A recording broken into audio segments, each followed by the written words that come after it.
Halo semuanya, nama saya Sandy. Saya adalah seorang dokter dalam bidang psikologi dan fokus saya adalah dalam depression and anxiety.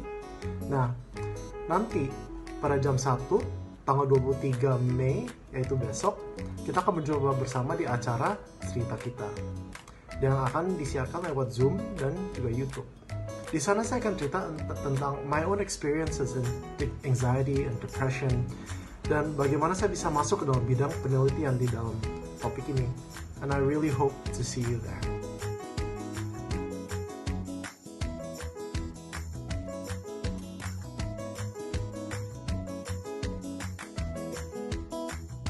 Hari ini kita ngambil topik yang menurut orang menyeramkan. From broken to heaven. Begitu dengar heaven, orang pikir mati semuanya. Ya kan? Padahal sebenarnya bukan itu. Ya, nanti mungkin dalam penjelasan Sandy, dalam cerita Sandy akan menjadi lebih baik. Nah, sebelum kita masuk ke Sandy, saya mau tampilkan sesuatu yang berasal dari Paus. Ya, mengapa siang hari ini dari tanggal 11 Mei ada program dari Sangga Prativi yang namanya PILS, Prativi Interactive Live Streaming. Salah satu programnya di siang hari adalah Cerita Kita. Hidup menjadi cerita, menjahit kembali yang putus dan terbelah. Ini dalam rangka komunikasi sosial sedunia yang ke-54. Kalau nggak salah nanti minggu depan ya, kalau nggak salah ya. Nah, hidup menjadi cerita. Jadi sebenarnya kehidupan seseorang itu adalah cerita. Dan cerita itu tidak boleh disimpan. Cerita itu harus dibuka supaya semua orang tahu. Mengapa? Coba next. Terus, nah ini dia. Sebagai makhluk pencerita, manusia dipengaruhi oleh beragam cerita yang membantunya memahami siapa dirinya sesungguhnya dan menjaga hidupnya. Justru dengan cerita, manusia itu menunjukkan eksistensinya. Dia menunjukkan kepada semua orang bahwa dia tetap seorang manusia. Ya, dan dengan cerita dia mampu menjaga dirinya, menjaga keberadaannya, ya. Meskipun ceritanya mungkin terkesan terdengar babak belur dan sebagainya, tapi pada dasarnya sebuah cerita adalah sebuah hal yang patut dibagikan. Dan bagi saya, cerita yang paling menarik adalah cerita tentang seseorang. Bukan soal sukses, tapi soal bagaimana dia berproses. Nah, boleh ditutup? Siang hari ini, dan sore di Sydney, kita akan mendengarkan cerita dari seorang anak muda yang luar biasa. Ya, Sandy, kalau ngeliat dari gelarnya adalah, wow, luar biasa nih. Sanderson Oni PhD, ya kan? Dan usianya kalau nggak salah 28 ya Sandy ya. Gitu. Nah, kita akan dengarkan cerita dari seorang Sandy, yang kalau kemarin Anda ikut, bagaimana dia membahas tentang apakah orang beriman boleh stres. Hari ini, bukan soal membahas orang beriman, tapi membahas atau bercerita tentang siapa Sandy sebenarnya dan kenapa bisa seperti ini. Dan ini yang perlu didengar, yang perlu kita pelajari. Oke, karena itu saya menyapa dulu. Selamat sore Sandy. Selamat sore Om. Oh ya, luar biasa. Bagaimana perasaannya nih? Deg-degan sih, I'm very nervous. Jangankan situ, banyak orang yang deg-degan. Iya. Oke, Sandy. Ketika saya tawarkan judul ini, apa perasaanmu? Apa yang terlintas dalam pikiranmu? Sebenarnya cerita ini saya sudah banyak cerita di beberapa tempat gitu, but it's always very scary. Iya. Berbeda, saya kan banyak presentasi tentang riset psikologis kan, tentang penelitian saya. Dan kalau presentasi tentang penelitian, oh ini data, ini tentang apa yang penemuan gitu. Tapi kalau cerita tentang our own story, it's very, very vulnerable, merasa terbuka gitu. Okay, this is who I am. Ini dengan segala my mistakes, ini dengan segala my problems, ini dengan segala who I am gitu. Yeah. Jadi memang setiap kali cerita tentang ini, it's always a little bit scary. Dalam cerita kita ini sebenarnya saya yang lebih penasaran, Sandy. Saya nggak tahu kalau misalnya udah banyak orang yang mendengar, tapi saya penasaran. Kenapa? Karena memang saya bukan dari keluarga broken home, tapi saya mengalami banyak hal dan banyak orang di luar sana yang mengalami luka, ya, mengalami sakit dan sebagainya. Oke, dan rata-rata banyak orang-orang yang terluka itu hidupnya untuk bisa sukses atau bisa seperti kamu ini butuh sebuah perjuangan dan sangat sedikit yang mungkin berhasil. Nah, untuk itu saya mau tanya, apa sih yang memotivasi kamu sebagai anak yang broken home justru mengambil jurusan secara umum, secara khusus psikologi? Apa yang Hmm, melandasi? that's a very good question sih Om. Jadi one of the things yang happened in my family, Mhm. and my dad, I love him very very much, dan papa saya juga terbuka cerita bahwa dia sendiri mengalami namanya panic attack. Oke. And dia udah banyak sekali membantu orang, he's helped so many people. And tapi karena itu I realize gitu, oh this is what happens. Ini apa yang terjadi jika seseorang mengalami panic attack. And I realize it's very very uncomfortable. There's a lot of suffering gitu. Dan saya pun pernah mengalami depresi, nanti we'll go into the story. Iya. Dan itu memotivasi saya, okay, I want to help other people. Saya ingin membantu orang lain agar mereka tidak harus mengalami hal yang sama. Such as me and my dad gitu. Kita mengalami anxiety and depression. Mhm. Dan dari dulu, sejak SMA, saya memang demen ngobrol. Saat itu saya bukan konselor, orang cuma anak SMP, SMA, tapi saya suka gitu dengar cerita orang. Iya. And I love to help people that way. Itu memotivasi saya untuk akhirnya mengambil psikologi. Oke, itu sejak SMA ya. Minimal kita punya kesamaan nih. Gitu. Oke. Nah, waktu belajar psikologi, apa yang kamu rasakan? Saya merasa kayak, apa istilahnya, berobat berjalan. Jadi semakin saya baca tentang psikologi, saya baca tentang depression and anxiety, saya mulai sadar gitu, oh I think I understand gitu what's happening to me. Saya mulai mengerti apa yang saya alami, apa yang sedang terjadi gitu. Karena pertama kali saya mengalami depresi, itu saat masih SMP, 2008. Saat itu saya belum mengerti apa itu namanya depresi. Saya belum mengerti sama sekali. Cuma setelah udah baca tentang depresi, saya baru, oh ternyata that's what happened. That's what it is gitu. Jadi itu yang saya alami. Jadi benar-benar saya belajar psikologi, belajar untuk membantu orang lain. Saya juga sekaligus bisa membantu diri sendiri. Iya. Karena mau sepintar apapun, mau profesor, mau sehebat apapun, we all need help. Kita semuanya butuh bantuan dan butuh pertolongan. Iya. Oke. Ya, daripada kita berlama-lama, karena kamu bilang tadi SMP mengalami depresi, nah langsung aja kita fokus. Tolong ceritakan apa yang kamu alamin sebenarnya dan bagaimana apa yang terjadi selama sepanjang depresimu, lalu efeknya kemana. Nah, silakan Sandy. Ini waktunya untuk Sure, kamu. that's no problem. Sebelum itu saya mau kasih satu disclaimer. Ya. Is that I'm going to be talking a lot about my family gitu. And satu hal yang sangat saya tekankan adalah is that nobody's perfect. Nggak ada orang sempurna, nobody is perfect, there is nobody yang can be perfect parents, there are no perfect children. Jadi konflik ini pasti terjadi gitu. So when I'm telling the story, ini bukan saya mau, I want to jelekin somebody or like that. No, I'm very, very lucky. Kedua orang tua saya are wonderful, wonderful, wonderful people gitu. Cuman in life, nobody's perfect and sometimes this happens gitu. Betul. Jadi, the first thing I want to start with is that I come from yang namanya broken home gitu. Yeah. Where my mom and my dad separated. Officially separated kalau nggak salah 2008 saat saya SMP. Tapi memang udah sering ada konflik di dalam rumah from about 2001. Jadi saya umur 9 tahun, even before that gitu. Jadi saat saya kecil banyak sekali konflik di rumah. Dan tahun 2008 akhirnya pisah rumah gitu. And saya tidak akan masuk detailnya gimana, but sebagai anak yang masih kecil, saya merasa ditinggal. Even though that may not be true, I felt that I felt a little bit it's my fault. I felt a little bit that, this is happening because this is my fault gitu. Mm-hmm. Padahal dari ketiga anak, saya punya 2 saudara, Stephanie, dia yang paling tua. Lalu saya, ketiga namanya Sammy, dia lagi masak di luar, he's over here gitu, he lives with me. Saya dari ketiga anak bisa dibilang paling kalem.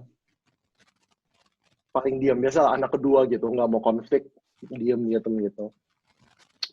And even after that, benar-benar semuanya saya pendam sendiri. I felt very, very hurt and broken. Dan saya juga menyalahkan diri sendiri. Tapi karena saya punya kecenderungan untuk semua emosi saya pendam, I decided, you know what, I'm just gonna feel ini, nggak mau ngerasain apa-apa gitu, nurut aja. Jadi makanya saya dikenal sebagai anak yang baik. Padahal diam, kalau misalnya Om Acun kan suka bilang kan, diam, ngalah, sabar. Ini diam tapi dipendam. Oke, Sandy, ini benar-benar dipendam atau kamu ada seseorang sahabat atau begini, benar-benar dipendam atau ada yang mau dikeluarkan kepada seseorang atau apa? Saat itu benar-benar masih dipendam semua. Sendirian ya?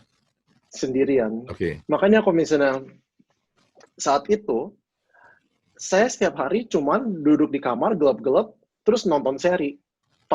Dulu kan belum ada streaming, belum ada Netflix apa gitu kan. Jadi masih pakai DVD player yang kecil yang ada di rumah. Iya, betul. Terus beli DVD-nya di Mangga 2. And every single day, setiap hari kerjanya cuma duduk, cuma nonton doang. Oke. Karena I was feeling broken, dan saya mau pendam, saya pengennya distracted lah gitu, kayak nggak mau pikirin. Makanya banyak nonton seri, banyak I'm doing things to distract myself. Pelariannya kayak gitu tuh. Menghindar pokoknya ya. Menghindar. And karena saya terus-terusan pendam, masuk ke namanya episode depression, a depressive episode.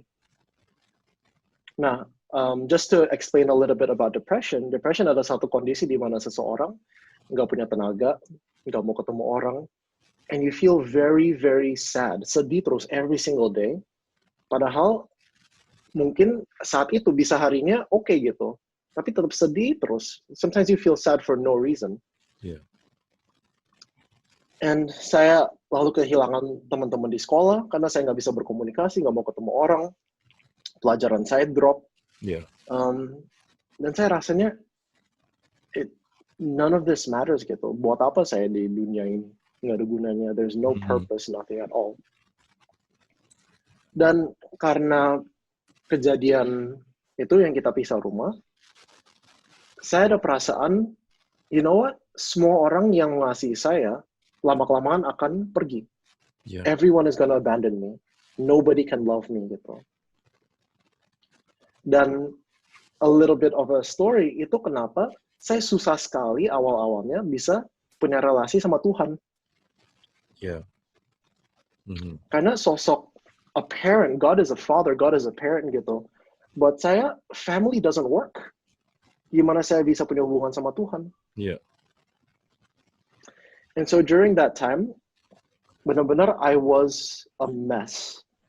Kalau misalnya banyak orang stres, mungkin ada yang pelariannya merokok, ada pelariannya minuman atau narkoba.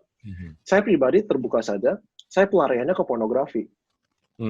Not because it was nice, tapi anything yang saya buat bisa jadi pelarian gitu. Supaya nggak usah dipikirin, supaya nggak usah dirasain, pelarian aja. Distracted. And for years and years and years and years, aku nggak bisa punya teman, aku nggak bisa punya hubungan romantis yang sehat. Karena I've always felt so broken. Cuman karena ini sekarang udah bisa ngomong kan, dulu saat itu, nggak ngerti, I don't know what I'm feeling, nggak bisa ekspresinya. So it's just very confusing. I hate myself, I hate my family, I hate everything gitu. Kamu sampai mau bunuh diri nggak? Yang pertama kali yang 2008 sempat terlintas. Ada kayak, aduh, you know what? Why am I here? Saya masih ingat dulu pernah trip ke Bali sama teman-teman sekolah. Terus saya sempat ngomong sama teman. Ini bukan teman dekat, cuma asal ngomong aja. I think the world would be better if I'm gone. Saya merasa dunia ini akan jauh lebih baik kalau saya nggak ada. Okay. Dan itu yang terus kepikiran setiap hari. Iya. And so selama berapa tahun di SMP gitu, after my family split apart, I was very depressed, very suicidal. Benar-benar hidup rasanya nggak ada tujuan sama sekali. Oke, Sen. Kenapa kamu marahnya dan menyalahkannya pada diri sendiri? Kenapa tidak menyalahkan pada kedua orang tuamu? Karena itu kecenderungan anak. Apakah Kalau misalnya itu terjadi pada semua anak? menurut saya tidak. Karena memang ada yang namanya individual differences. Setiap orang berbeda gitu. Cuman saat mereka melihat konflik, kan anak-anak belum begitu mengerti dunia. They don't understand the world. They don't understand emotions. Mereka tidak mengerti conflict resolution gitu. Yang mereka mengerti adalah diri mereka sendiri. Jadi sebagai anak punya refleks, oh you know what? Is this my fault? Could I do better? Dan saat itu ada banyak orang di dalam komunitas yang maksudnya baik, tetapi mereka menaruh beban kepada Cici dan kepada saya untuk to fix this family. Iya. Kita dibilang, oh you have to do your best gitu. You have to fix this. Dan saya mengerti betul, mereka niatnya baik sekali. Dan sampai hari ini pun, they're very good friends. We love them very much. Cuman itu suatu beban yang tidak seharusnya dibawa oleh seorang anak, terutama anak yang masih kecil. Oke. Perasaan bersalah apa yang diungkapin dalam dirimu? Sorry, maksudnya gimana? Gini. Perasaan bersalah gini. Perasaan bersalah apa? Apa karena ini mereka ribut gara-gara saya, atau kenapa saya lahir di dunia, atau artinya perasaan bersalah apa sih yang sebenarnya menjadi topik sehingga kamu menyalahkan dirimu? Sejujurnya nggak sespesifik itu. Soalnya saat masih rata-rata anak yang masih kecil, we don't understand. Pikirannya nggak gitu jelas, cuma ngerasa, is this my fault gitu. Tapi nggak tahu salah apa. Confusing. Iya, nggak tahu. Ini salah saya bukan, tapi nggak tahu salahnya apa. Could I do something to make this better?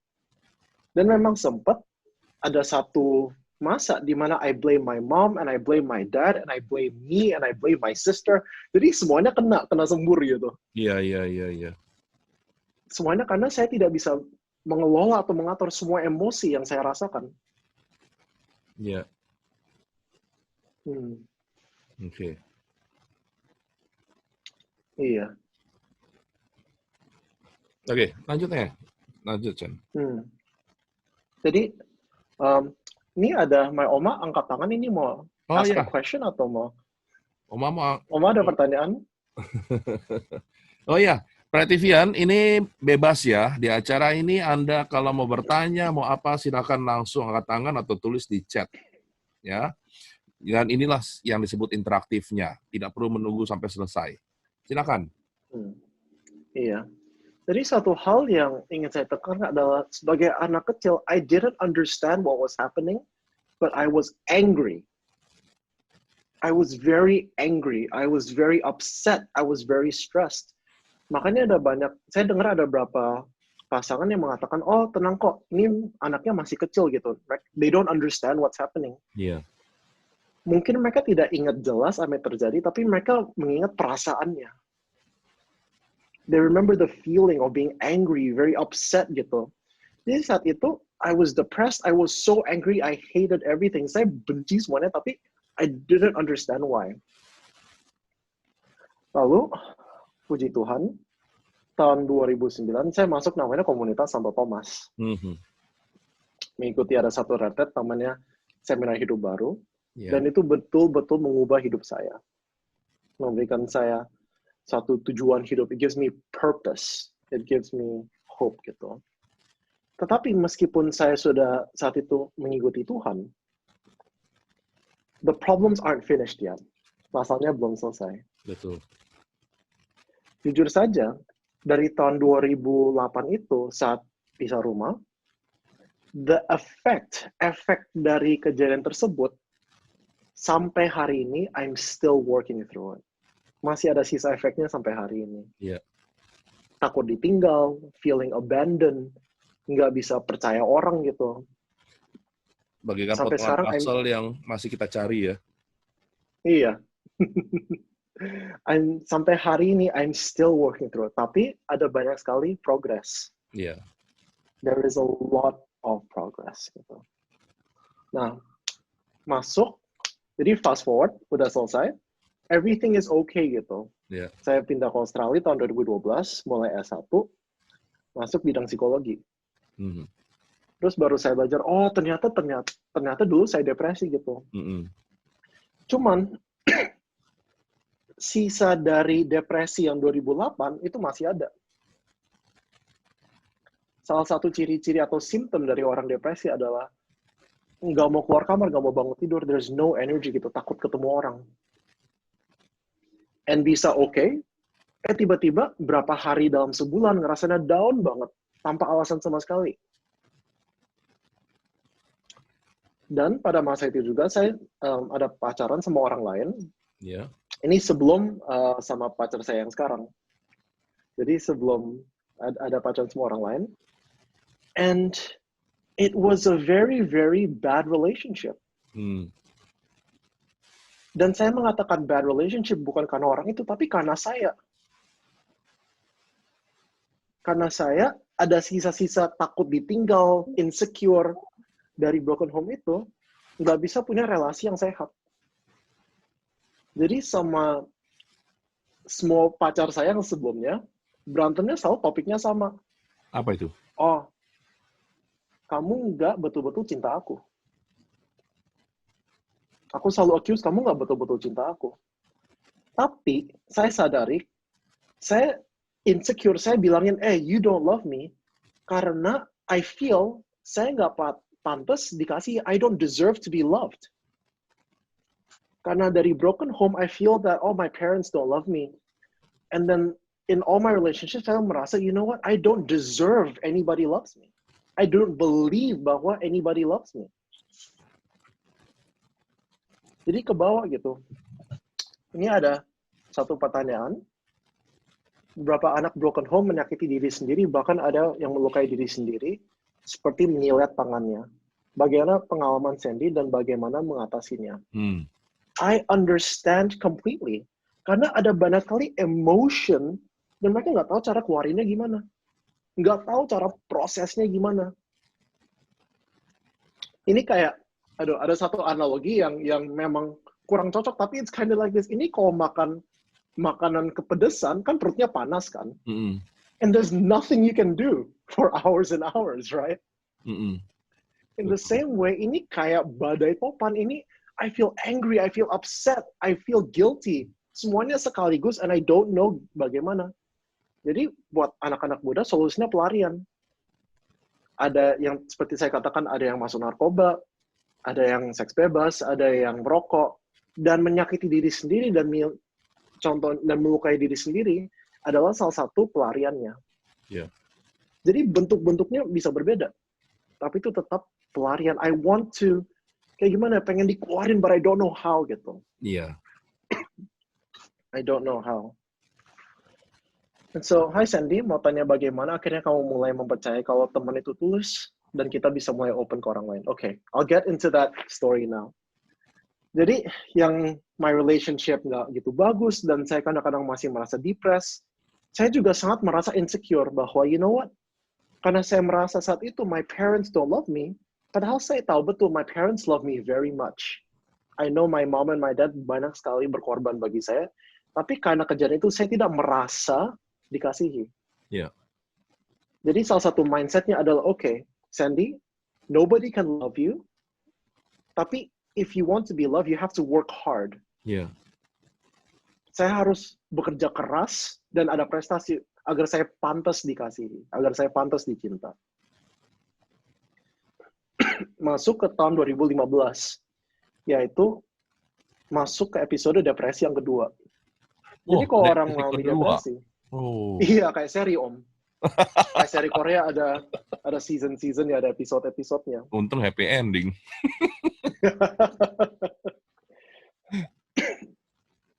Jadi yang kedua ini, saya sempat bawain retret. Jadi saat itu saya udah pelayanan, saya di dalam gereja.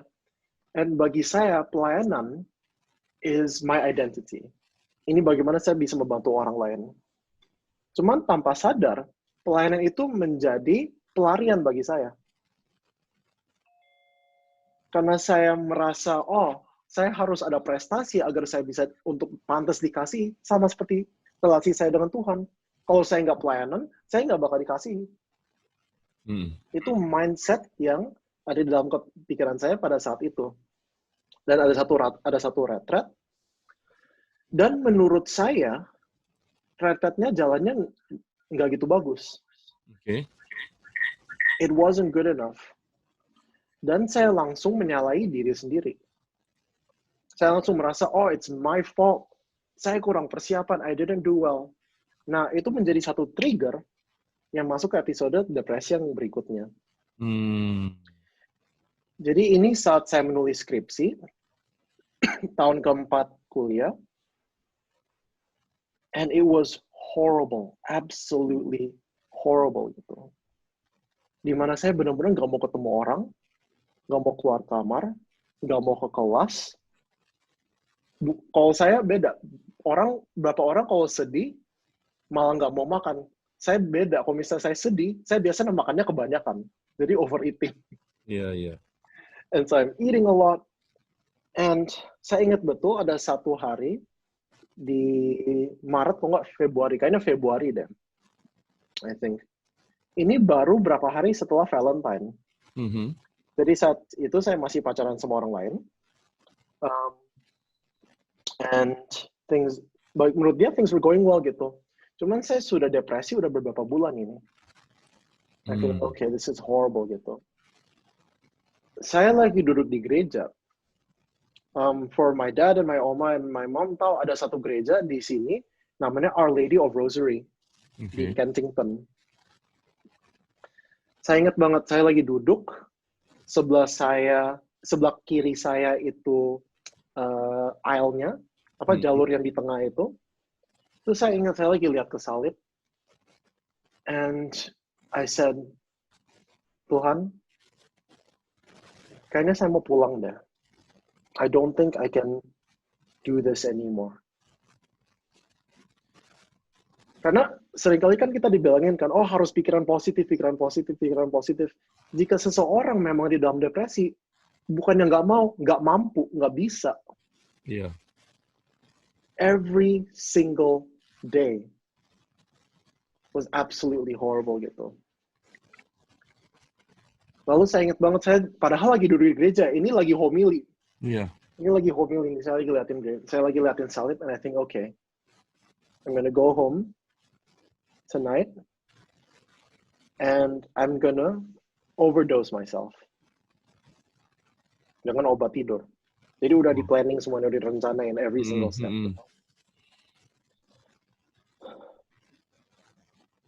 Pendek cerita, I'm still here. Jadi puji Tuhan, nggak terjadi. Itu karena setelah gereja, ada perkumpulan gereja gitu. Saat itu saya pelayanan loh, saya WL loh. Okay. Di musik ministry. Dan mereka ada pada hari itu, kebetulan ada perkumpulan. And I said, okay, let's get together. Let's talk gitu. Dan selama perkumpulan itu, saya masih pikir kok, okay, after this I'm gonna go home and saya akan overdosis gitu. Sampai ada pada ujungnya, mereka menyanyikan satu lagu.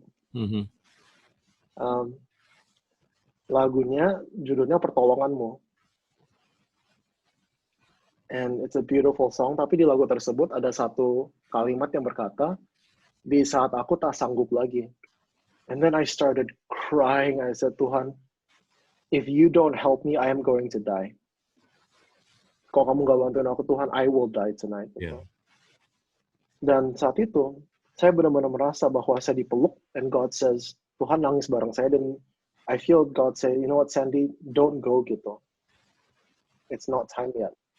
Makanya sampai hari ini, saya terus melayani Tuhan, karena saya tahu, tanpa Tuhan, I would already be dead. Iya. Dan saya tahu betul gitu, I will not be here. Sandy, kamu bilang tadi, pada saat depresi yang pertama, kamu larinya ke Tuhan. Betul ya? Nah, saat kamu lari ke Tuhan, apa yang kamu lakukan? Marahkah? Bertanyakah? Atau cuma sekedar berdoa? Atau apa? Saat saya berlari ke Tuhan, prosesnya cukup panjang sih, Om.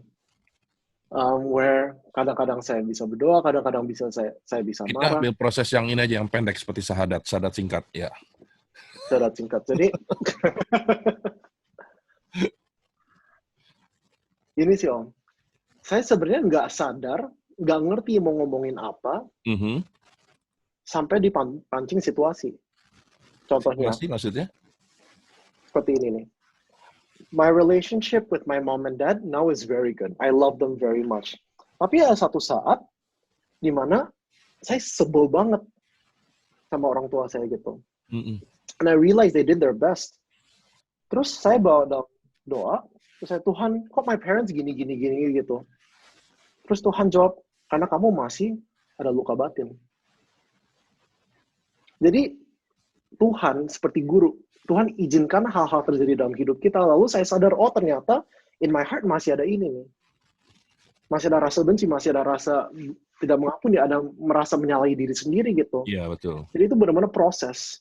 Itu saat itu saya benar-benar mengerti namanya komunitas.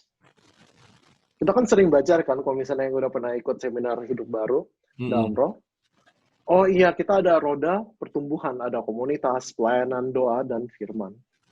Tapi seringkali kita mengertinya di kepala doang, nggak benar-benar di hati. Sebelum kejadian itu, saya punya teman. Tapi saya tidak benar-benar bisa terbuka sama teman-teman saya. Iya. Jadi sekedar, oh iya, we're good friends gitu, pakai topeng istilahnya. Benar-benar nggak bisa benar-benar terbuka. Lalu yang saat kejadian 2015 itu, habis menyanyikan lagu itu, saya pulang dan saya bilang, okay, if I want to survive, saya perlu kontak seseorang. Saya kontak ada satu teman saya di Indo. Dan dalam beberapa hari, saya banyak sharing ke teman-teman dekat saya. One of my best friends, benar-benar ini udah seperti saudara sendiri. Dia tahun depan bakal married, saya akan jadi best man-nya. Oh, good. Di ruang makan saya ada balkon. Saya ingat banget kita lagi ada perkumpulan, dan saya duduk di balkonnya sama teman saya. And I told him, hey, I was very suicidal gitu. Dan dia bukannya menjauhi, dia bukannya kritik, dia bukannya apa, he started crying. Dan saya ingat, I shared this last week as well gitu, he started crying and dia bilang, where would I be without you? Dari sana saya mulai belajar terbuka, saya mulai sharing, saya mulai sadar bahwa, you know what Sandy, kamu punya prestasi, nggak punya prestasi, kamu patut dikasihi. God loves you, no matter what, no matter the situation. And sampai sekarang ini masih proses, Om. Iya. Saya sadar betul bahwa masih banyak hal yang perlu saya perbaiki. Iya. Tapi kalau misalnya ditarik benang merahnya, meskipun depresi yang cukup parah terjadi di 2015, pemicunya itu memang sisa dari broken home.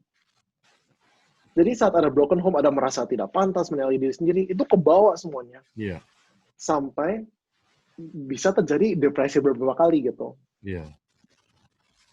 And until today, I'm still working through it. Iya. Yeah, that's the story sih, Om. Oke. Berarti depresi itu masih tetap meninggalkan sisa ya, Sandy ya. Artinya setiap orang kalau mengalami depresi pasti ada sisanya. Tapi itu bukan berarti akhir hidup kan. Itu kan artinya tetap harus berjuang, betul ya? Gitu. Iya. Jadi kalau seseorang mengalami itu di tengah jalan, lumrah dong, normal ya. Iya, statistik menunjukkan bahwa 1 dari 4 orang, jadi 25% akan mengalami, kalau nggak anxiety atau depression dalam hidup mereka pada satu saat. Iya. Intinya kalau itu terjadi, jangan ditolak. Karena kan banyak selama ini kan begini. Ketika itu terjadi langsung, ya mungkin karena serial motivasi atau apapun, atau mungkin agama mengatakan, ya kita harus yakin kita punya Tuhan, kita harus berpikir positif, dan kita menolak, mereject bahwa enggak, saya nggak depresi, saya nggak stres. Itu yang sering terjadi kan. Nah kalau itu sampai terjadi, Sen, itu menyembuhkan dia atau malah menambah buruk keadaan dia? Seringkali itu bisa malah bertambah buruk. Karena saat mereka coba berpikir positif dan nggak bisa, mereka merasa, what's wrong with me? Mereka malah menyalahkan diri sendiri. Kan sebagai orang Katolik kita baca firman gitu, dan ada satu ayat yang mengatakan hal-hal yang baik dipikirkan. Yeah. Itu tidak mengatakan harus selalu berpikir positif. Karena baik bisa berarti, you know what, me sharing my emotions itu satu hal yang baik. Yeah. Saya terbuka tentang emosi saya, itu juga baik. Jadi just because it's not positive bukan berarti itu tidak baik. Malah saat kita mengalami depresi, itu berarti ada mindset yang kita perlu ubah. Kalau kita hanya berpikir kalau kita paksa pikir positif, mindsetnya nggak pernah berubah. Kita pendem aja gitu. Itu kayak kita punya mobil, bukannya kita nyalain, kita malah dorong. There needs to be a change in the mindset. Bukan cuma harus pikir positif. Bagaimana Sandy mulai merasakan saat seperti sebagai pasien dalam rawat jalan? Sebenarnya dari awal, Sandy udah sadar sih dokter bahwa I need help gitu. Karena saat SMP SMA kan banyak yang sharing kepada saya kan, kita sempat ada satu komsel di sekolah. Jadi dulu saat masih SMP SMA saya cukup nekat. Pikir bikin komsel terus lumayan juga. Pada saat makan siang yang ngumpul bisa sampai 50 orang. Kita bahas firman sama-sama. Tapi karena saya dengar banyak cerita orang, saya pun sadar, I still need help. Gitu. Jadi masuk ke dalam S1 udah dengan kesadaran, mungkin ini bisa membantu saya.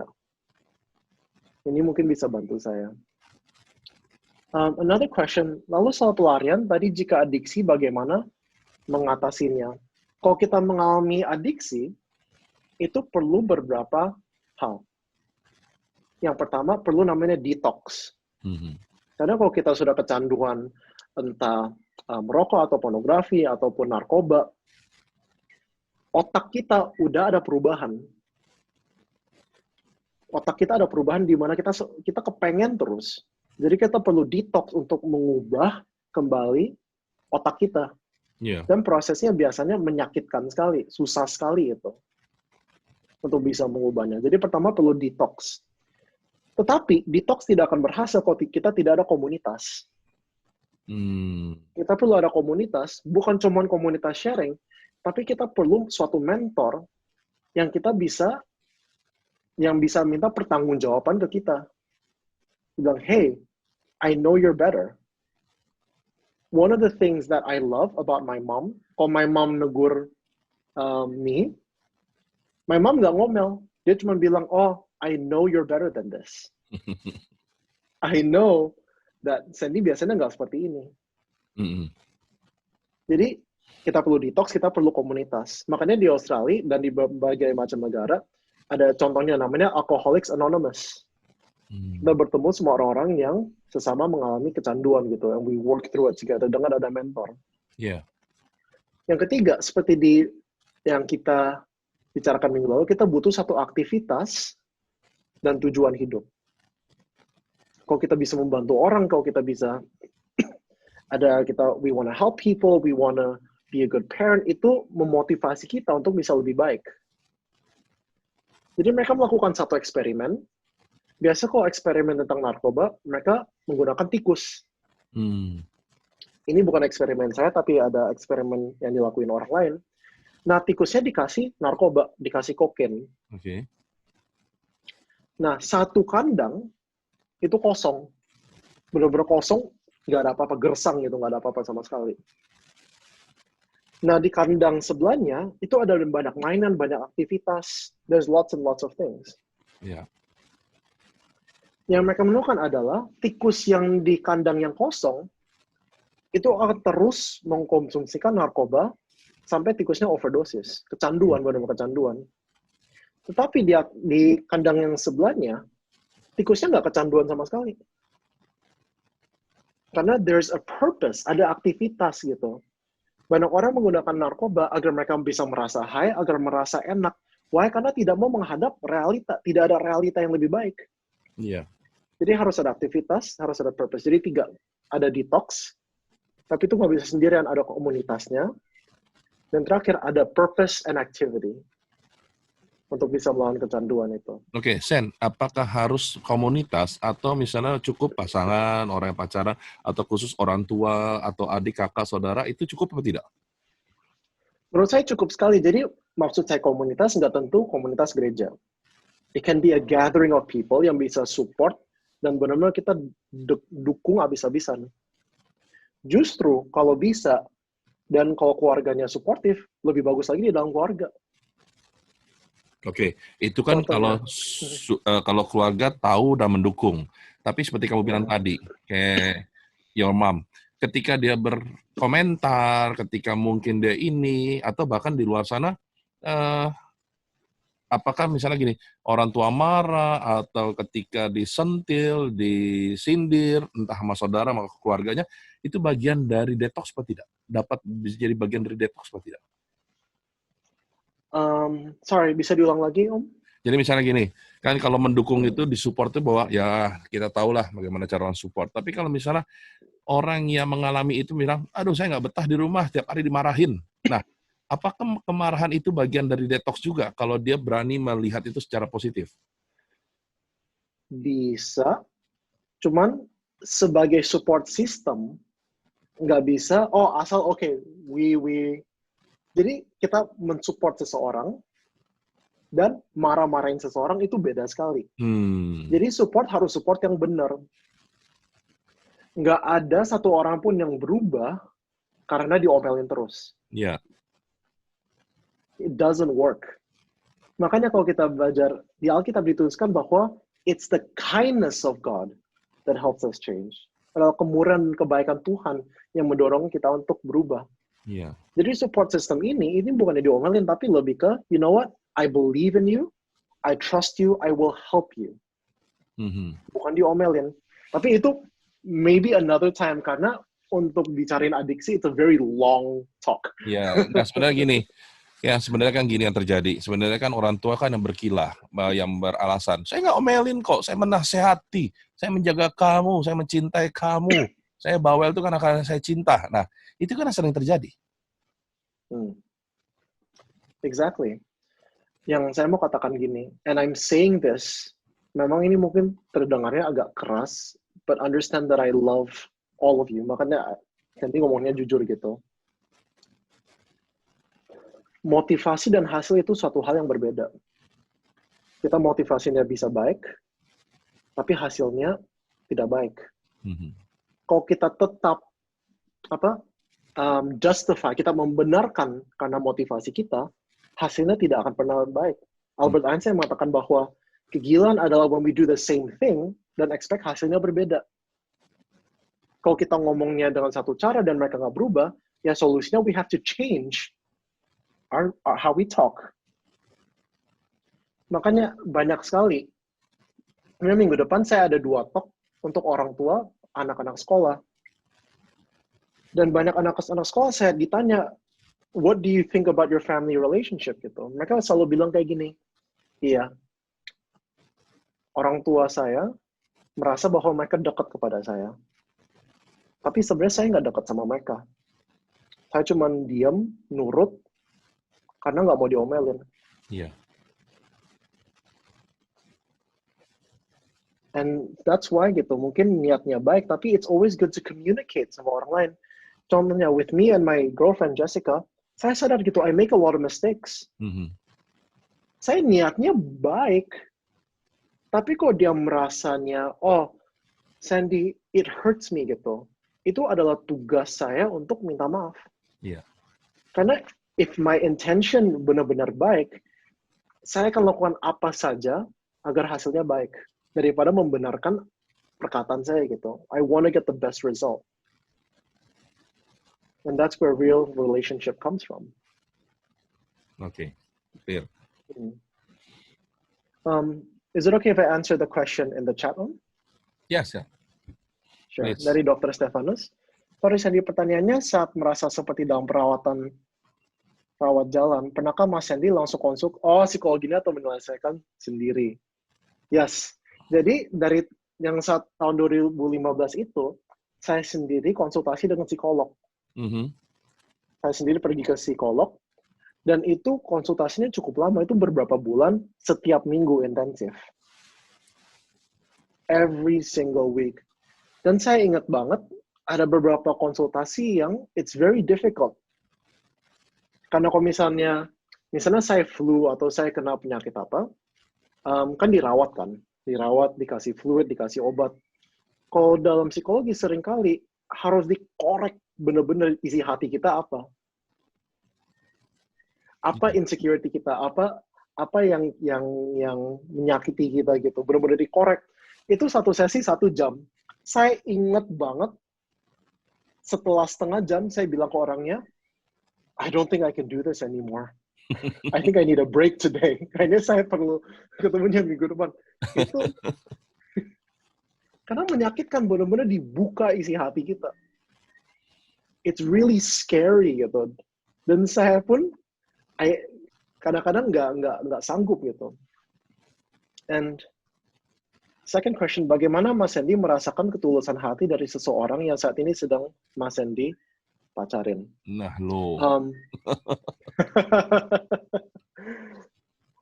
That's a very, very good question, dokter. Jadi, yang saat ini saya pacarin namanya Jessica. Tadi dia ada di chatnya, di video, tapi nggak tahu sekarang kemana.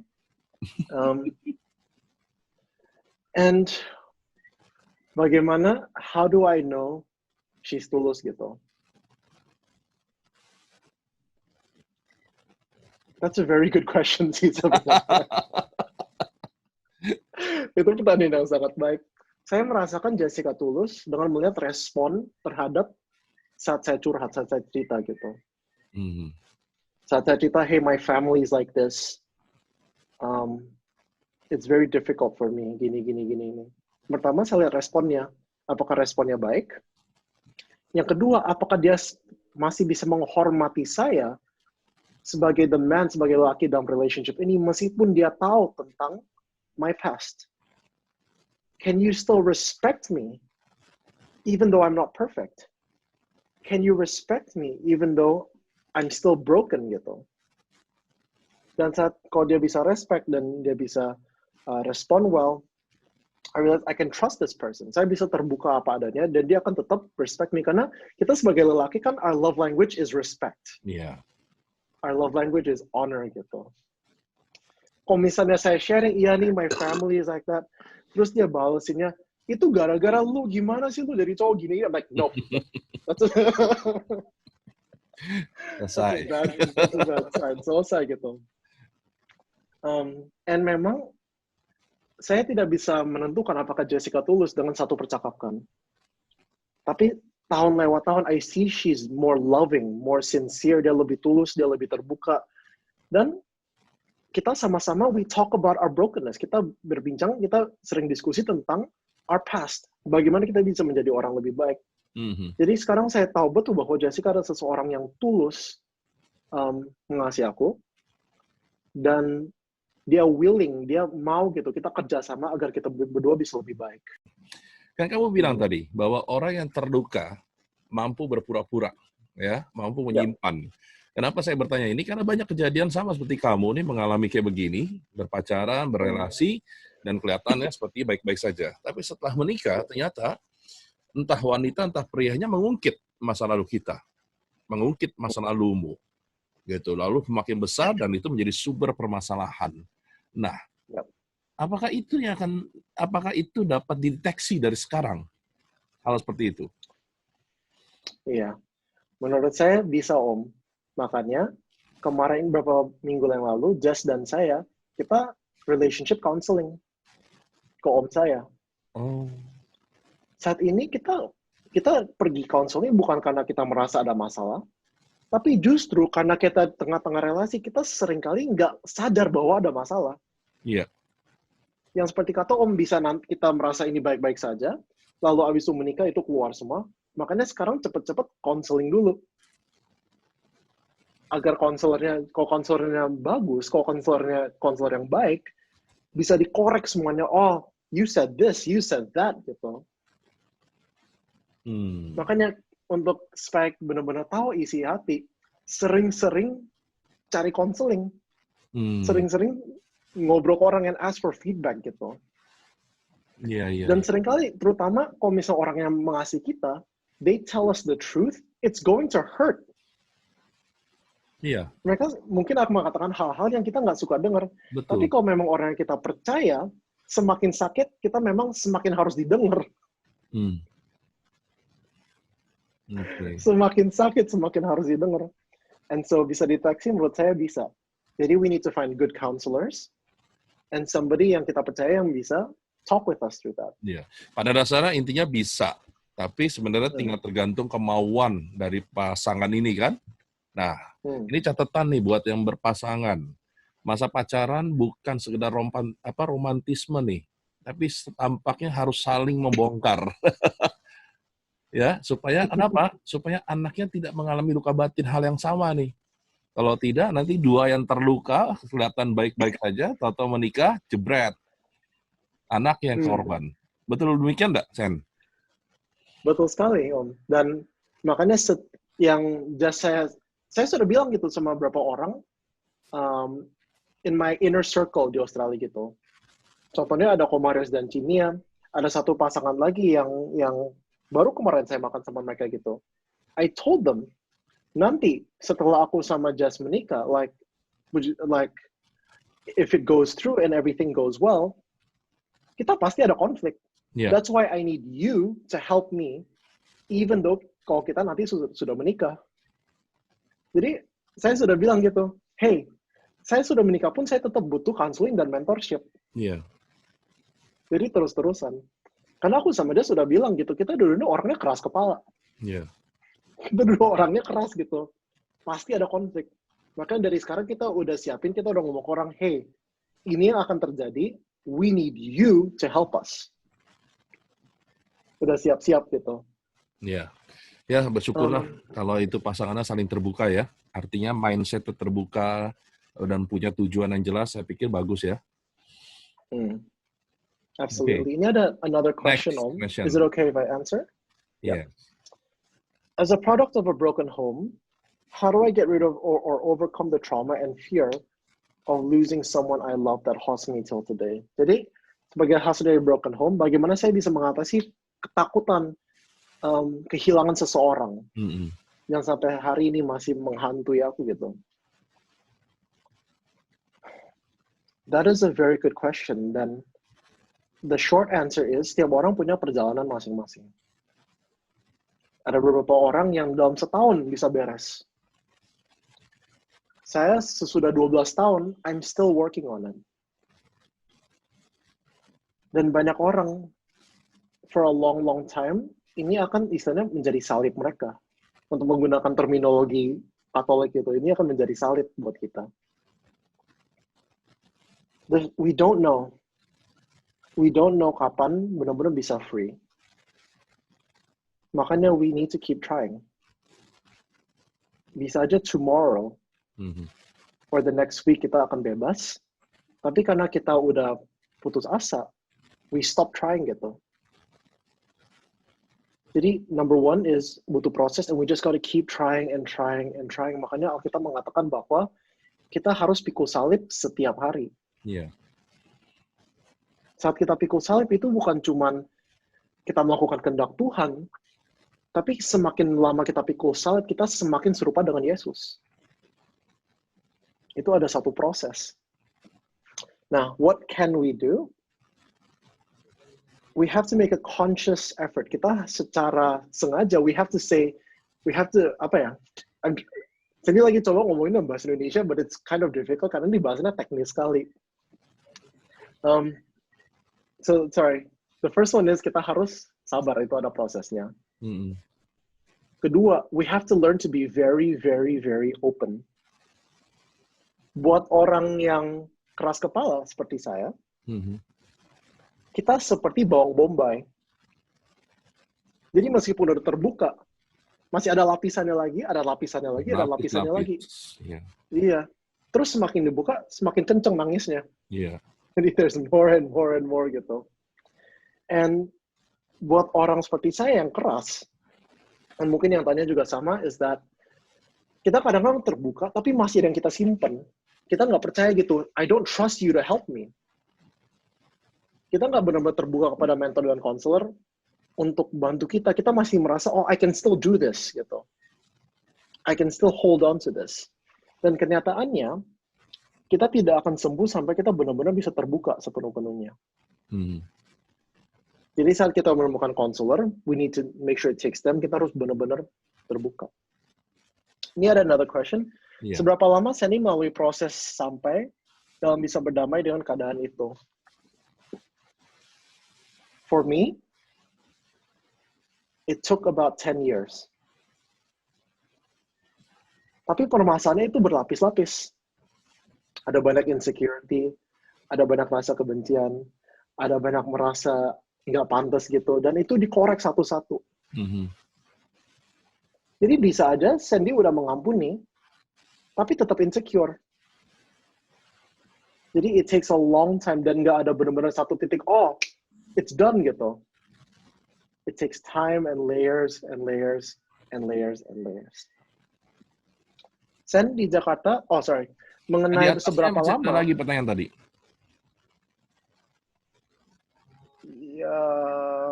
Oh, udah disambung di bawahnya, oke, ya. Iya, oke. Ini, there's one more thing yang seberapa lama. Bisa dipercepat kalau kita menemukan konselor dan komunitas yang baik. Bisa dipercepat jika kita benar-benar mau terbuka sama konselor tersebut. Bisa dipercepat lagi kalau kita nurut dan kita melakukan apa yang disuruh oleh konselor dan mentor tersebut.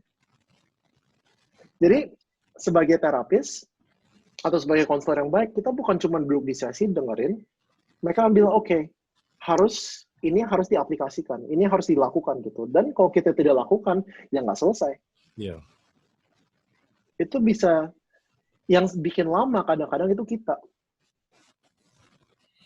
Jadi, a lot of the time, semakin lama itu karena kitanya yang keras kepala. Menunda. Dan ya? Sandy juga seperti itu. Iya, menunda. Sandy juga seperti itu, Om. Bertahun-tahun, saya membenarkan rasa kebencian itu. I felt, of course, I deserve to be hurt. Saya pantas untuk marah. Saya pantas untuk tidak mengampuni. Tapi kenyataannya enggak. Yeah. Itu kebencian itu nggak pernah keluar karena saya nggak mau lepasin. Benar-benar my turning point di mana hidup saya berubah adalah saat di mana saya bertanggung jawab atas situasi saya sendiri. Saya tidak bisa I have no control, saya tidak bisa mengendalikan apa yang terjadi karena memang it's other people, mereka punya kehendak bebas. Tapi tentang my healing, seberapa cepat saya menyelesaikan trauma, how I trust people, how I trust God, it's my responsibility.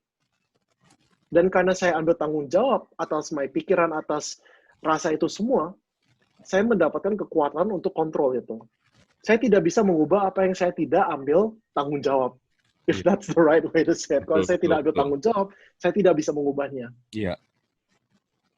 Dan saya tahu betul banyak orang mereka merasa masih dendam dan benci kepada orang lain. It's not their responsibility, itu adalah tanggung jawab kita. Now, to handle it. Pemulihan adalah tanggung jawab saya. Dan saat saya benar-benar mengerti itu, it changed my life.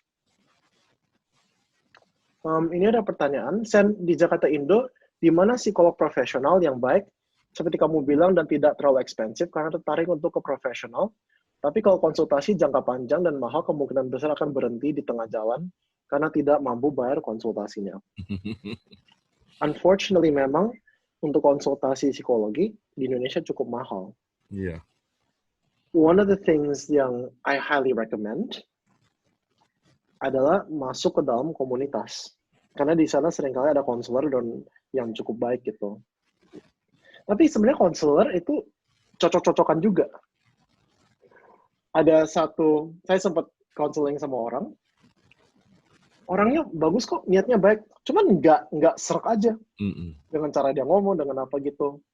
So it's okay to try a few different people. Asal kita nggak kabur, karena kita ngerasa seringkali orang nggak mau ketemu konselor karena mereka cuma mau dengernya yang baik-baik doang. Iya. Saat udah dikasih tahu, this is your responsibility atau this is your fault gitu. Mereka bilang nggak mau cari ini orang lain gitu. Jadi nggak apa-apa kita bisa ketemu dengan beberapa konselor untuk bisa cocok-cocokan, asal kita punya motivasi jelas gitu. Kita mau memperbaiki diri sendiri. We want to better ourselves. Makanya seperti yang bukan niatnya mau promosi, tapi that's why I wrote my book gitu. Agar kita bisa saling membantu. We can help each other. Karena memang konselor dan psikolog nggak akan pernah cukup di Indonesia. Jadi kita harus belajar bagaimana kita bisa mendukung dan membantu satu sama lain. Iya. Iya. Boleh dicoba konseling pastoral di Shekinah? Yeah, that's a good idea.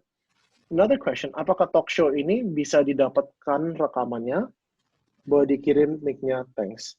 Ini Langsung di I YouTube. don't know sih. Ya, jadi acara ini langsung live streaming ke YouTube. Silakan Anda lihat di YouTube Sanggapra TV channel dan boleh dilihat setiap hari. 2 kali, 3 kali. Siapa tahu dengan melihat rekaman ini malah sembuh.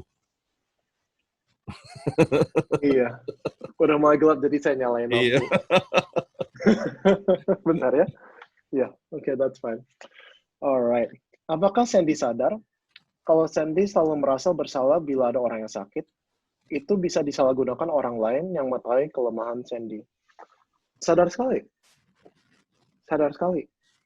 Banyak sekali orang di sana yang karena mereka pun merasa, karena mereka juga broken, mereka manipulasi orang lain. Banyak orang itu manipulasi orang lain, bukan karena mereka orang jahat necessarily, tapi karena mereka punya kebutuhan yang mereka tidak bisa penuhi dengan cara yang sehat. Makanya ada banyak cerita, saya pernah ketemu kasus di mana orang tua, dia suka adu domba anak, agar anaknya bisa lebih dekat sama dia. Wow, keren banget ya. Strategi sekali. Ini sebenarnya niatnya nggak jahat. Niatnya pengen, I want to be closer to my children. Iya. Saya pengen diperhatiin. Cuman karena nggak tahu cara ngomongnya, komunikasinya dengan sehat, pakai cara manipulasi. Nah, apakah Sandy tahu bisa disalahgunakan orang lain? Yes, I understand. Makanya saya punya mentor dan komunitas yang bisa bilang, Sandy, that's the wrong decision. Saya punya orang-orang yang bisa bilang ke Sandy, yang Sandy percaya, untuk bisa bilang, hey, Sandy, that's not wise. Itu nggak bijaksana, Sandy. Karena setiap orang memiliki namanya blind spot. Seperti kalau misalnya kita nyetir, kan kalau di Australia kemana-mana saya nyetir kan, kita punya kaca spion dan kita bisa lihat keluar jendela, tapi ada sisi belakang sini yang pakai kaca spion nggak kelihatan. Iya. Namanya blind spot. Sama dalam kehidupan kita masing-masing, kita semuanya punya blind spot. Makanya kemarin saya sempat ada meeting sama om saya, and he's a very, very wise man gitu. Dan dia kasih saya nasihat soal distribusi buku and that sort of thing. Karena puji Tuhan, dengan terakhir kita ketemu, sudah terjual 170 buah. So it's getting quite good gitu. And dia kasih nasihat, karena saya masih ada blind spot. And so apakah Sandy sadar bisa ada yang salah gunakan? Of course. That's why I need people to protect me. Menjadi benteng, menjadi pagar buat saya gitu. Dan nggak cukup untuk mereka jadi pagar, saya harus terbuka untuk mendengar nasihat mereka. Iya. Untuk mendengar input mereka. Sandy, apakah anak yang terluka tanpa bisa mengungkapkan isi hatinya, bisa disembuhkan secara hipnoterapi dan doa dari orang tuanya? Setiap orang itu berbeda, jadi ada kemungkinan itu bisa sembuh. Cuman untuk sebagian besar, menurut saya tidak. Menurut saya tidak. Kenapa? Satu, there's a lot of different therapies, dan hipnoterapi kan cara, it's to help us, ada sugestinya gitu. Iya. Tapi sebenarnya yang menghasilkan depresi atau anxiety adalah pola pikir dan pola hidup. Dan itu tidak bisa diubah dengan sekedar hipnoterapi. Perlu tadi ada namanya komunitas, mentoring, perlu ada yang negur, perlu ada yang menasehati, perlu ada purpose dan tujuan hidup. Nah, doa sangat membantu. Saya percaya saya bisa di sini hari ini karena doa mama saya, doa papa saya, doa oma saya, doa everyone here gitu. Dan di sini yang banyak yang nonton ada a lot of my wonderful beloved om dan tante who pray for me as well. Mhm. Saya tidak mungkin di sini, none of us akan di sini kalau tanpa doa. Tapi seperti dikatakan sama roda pertumbuhan, ada doa dan ada firman. Dan firman mengatakan bahwa perlu ada action. Kan doa dan firman itu beriman kan, tapi di Yakobus dikatakan bahwa iman tanpa perbuatan adalah mati. Dan apa perbuatan nyata itu? Perbuatan nyata itu, we need to have purpose. Kita perlu sharing, kita perlu cari mentor. Itu adalah perbuatan yang nyata. Jadi apakah itu hipnoterapi dan doa cukup? Menurut saya tidak.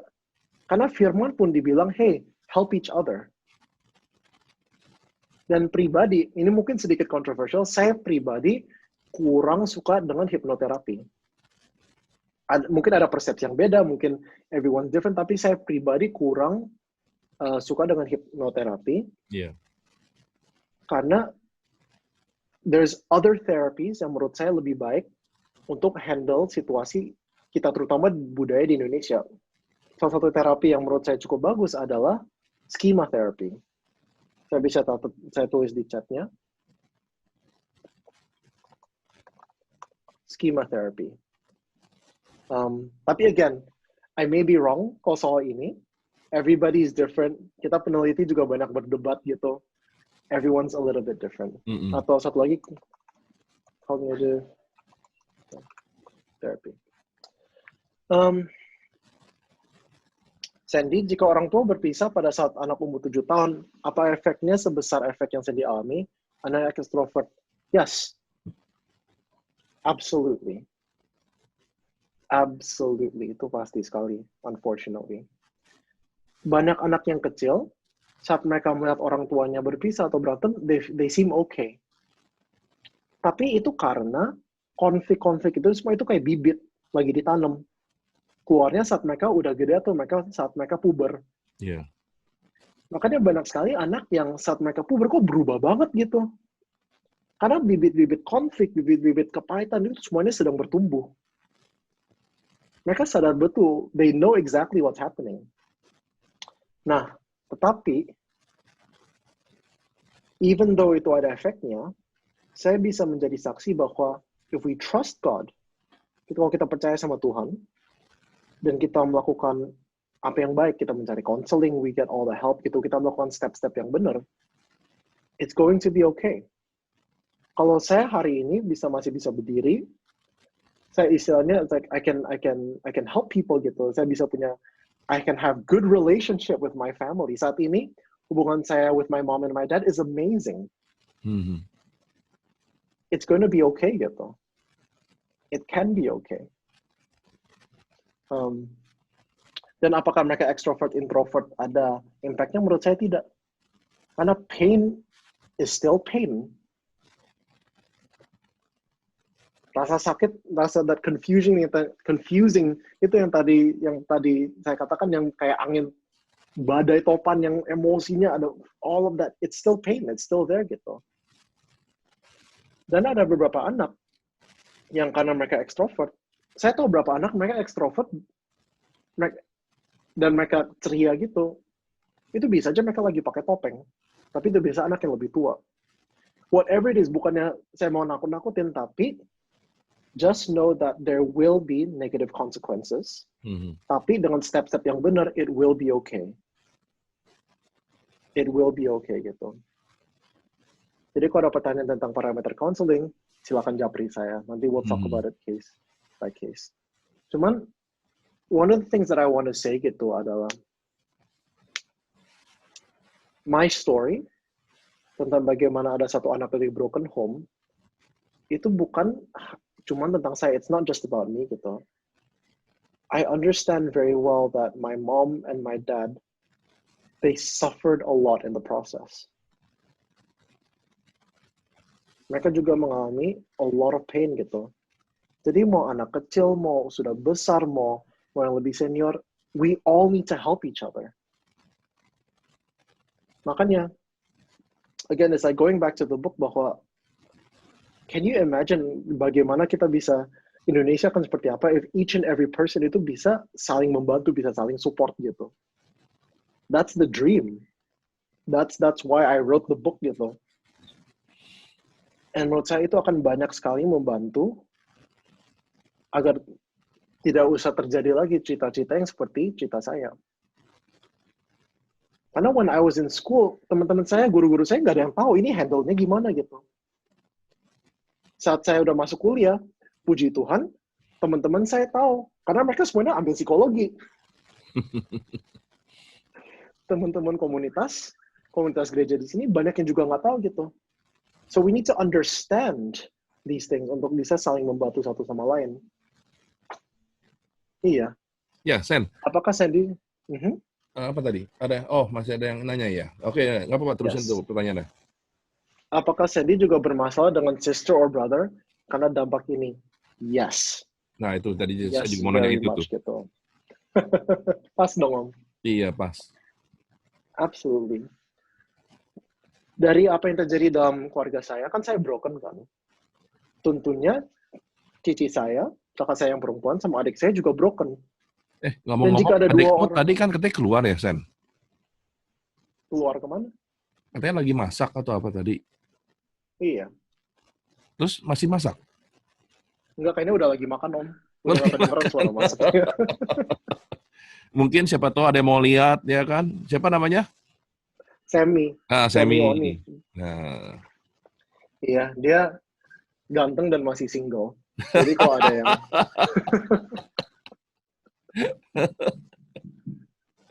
Berarti nanti mesti ngeliat Semi kayak apa? Oh, itu ada ketok-ketok Semi can hear me. Iya. Iya, and saat ada dua orang, mau saudaraan, mau temenan, saat mereka broken, pasti ada konflik. Pasti ada masalah gitu. Mau orang tua sama anak, any relationship at all. Saat dua-duanya masih broken, pasti there's gonna be problems in the relationship. Nah, cece saya, I love her very, very much. Dia itu bijaksana sekali and she helps me a lot. Dia itu kan anak pertama kan. So she's very strong gitu. Dan saat masih terjadi sebelum pisah rumah, banyak sekali yang pressure my sister, hey, cuman kamu loh yang bisa selamatin keluarga ini. Cuman kamu loh yang bisa benerin keluarga ini gitu. Jadi my sister jadi panik, dia merasa, oh it's all my responsibility. Kalau buat saya cukup parah, buat dia lebih ke pressure lagi. Dia mendapatkan pressure yang lebih parah. Jadi dia sering marah karena she feels, oh it's my responsibility to fix everything gitu. My brother, kita beda 5 tahun, jadi cukup besar bedanya. Saat ini semua terjadi, dia masih kecil. Tapi it takes time gitu. It takes time. Dan karena apa yang terjadi, saat kita berkumpul, kita bertiga sekarang, kita itu dekat sekali. We protect each other. We defend each other. We love each other. Dan banyak sekali keluarga yang kalau mereka ketemu, saudaraan, they have fun. Hahaha, mereka bisa main gitu bareng. Kita juga. Cuman terlebih dari itu, kita belajar how to have difficult conversations. Saya belajar banyak sekali dari Semi. Dari kita bertiga, dia yang paling cepat minta maaf kalau dia salah. Itu hebat sekali. And we learn bagaimana kita talk about conflict, we talk about family, kita bicara tentang our relationship together. And that's saat sekarang seperti itu, we're on very good terms. Oke. Sen, ini kan keadaan kamu bersaudara bisa jadi baik banget seperti ini kan impian semua orang tua ya. Ya kan? Impian orang tua yang mungkin hari ini mendengarkan di YouTube maupun di Zoom. Nah, itu sebenarnya caranya gimana, Sen? Supaya mereka bisa seperti kalian bisa akur, bisa berdamai, bisa saling bicara, saling mengisi. Padahal semuanya sama-sama terluka. Ya. Tidak akan ada conflict resolution, tidak akan ada penyelesaian konflik tanpa yang namanya konfrontasi. Dan saya tahu betul, budaya kita sebagai orang Asia, kita sangat anti konfrontasi. Iya, betul. Kalau ada yang menyakiti kita atau ada problem, kita nggak mau bicarain terbuka-buka. Kita sukanya nyindir. Iya. Nyindir kalau nggak ngomel. And so, if you want your children supaya bisa akur semua, you have to teach them bagaimana untuk resolve konflik. Kasih contoh. Bukan cuman, karena I have a very good example in terms of working hard. My dad is so amazing. Dia kerja keras itu, dan hari ini, sampai hari ini dia adalah salah satu orang, trainer di bank, yang paling bagus satu Indonesia. Karena he works so hard gitu. My mom kasih contoh yang luar biasa in terms of loving people. Bagaimana mengasihi orang gitu. Nah, another thing yang perlu diajarin ke anak-anak, how do you sit down, dan bagaimana kita resolve konflik dengan cara yang sehat. Bagaimana kita bisa konfrontasi satu isu tanpa menyindir atau tanpa, nggak usah, gimana caranya? Ya benar, nggak usah disindir-sindir, benar-benar kita confront, kita okay, this is the issue, bagaimana kita resolve-nya. Karena banyak sekali yang saya didengar dan yang saya dilihat adalah saudara-saudara, mereka bisa kumpul, mereka happy-happy, it takes one problem, one major problem, dan mereka langsung break. Iya. It takes one problem. Kenapa?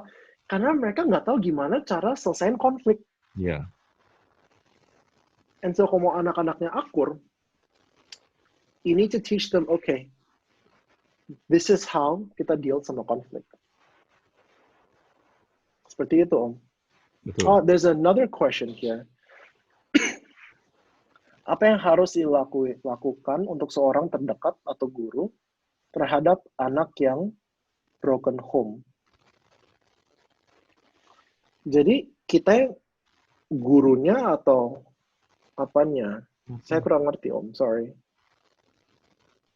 Siapa yang nanya itu? Aini, Bu Aini. Boleh dijelaskan? Boleh di-unmute?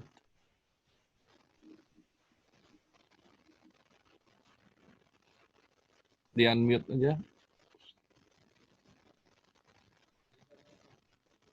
Maksudnya Oke. begini, Sandi, apa yang harus dilakukan untuk seorang guru atau orang yang dekat dengan anak yang broken home tersebut?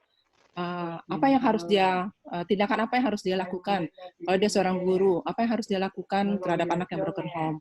Sikapnya atau kata-katanya bagaimana? Ya, jadi bagaimana dia harus bersikap terhadap anak broken home? Oke. Boleh ditanya, ini anaknya umur berapa ya? Kira-kira? Atau mungkin 8, SD atau SMP ya, atau SMA? Anak SD. SD ya? Tahun. Oke. Thank you for the question. Kenyataannya, sometimes there's nothing we can do gitu. Karena broken home adalah satu hal yang personal, dan especially kalau anak SD yang mengalami broken home, itu penyelesaiannya mungkin nanti bisa SMA atau kuliah atau nanti gitu. Jadi even though we do the right things, meskipun kita katakan hal-hal yang tepat, kita lakukan baiknya, mungkin nggak kelihatan buahnya sampai nanti. Jadi benar-benar investasi tanpa kita tahu tuh ini ada hasilnya atau enggak nanti. So that's one thing. Jadi if we want to do the right thing, jangan kita merasa disappointed atau kecewa kalau kita belum lihat hasilnya. Memang it takes time gitu buat proses semuanya.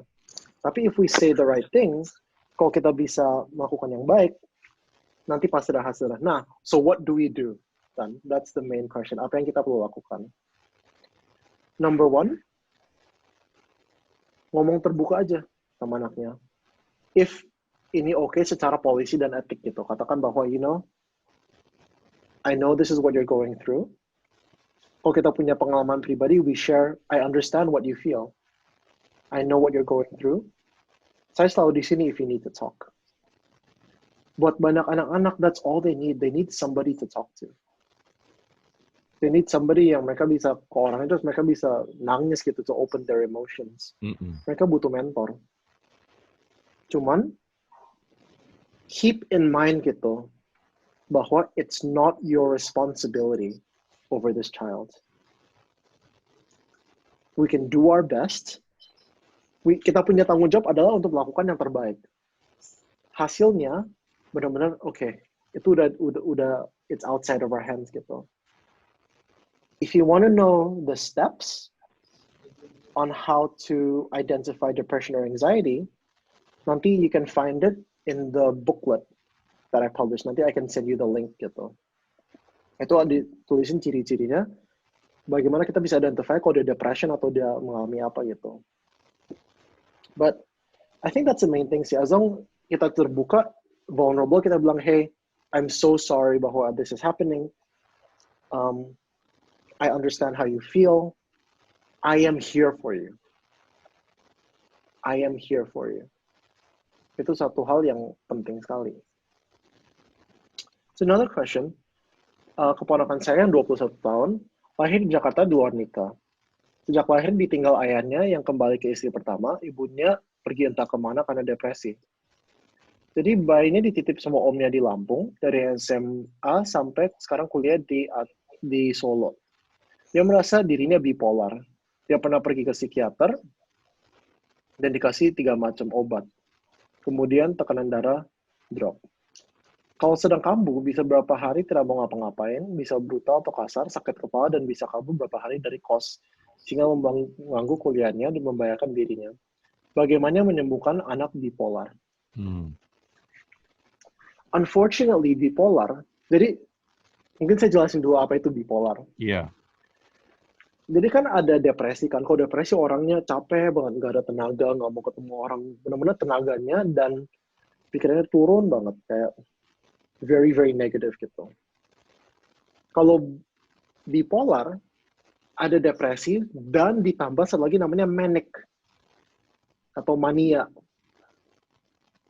Jadi kalau depresi orangnya capek banget, sedih banget. Kalau mania, energinya bisa berlebihan, bisa gembira, bisa ceria, bisa senang terus gitu. Jadi bisa flip antara ini dua, makanya bipolar, dua polar, bipolar gitu. Unfortunately saat ini bipolar belum ada cure-nya, belum ada sembuhnya gitu. Tapi ada beberapa cara untuk bisa menekan simptom-simptomnya.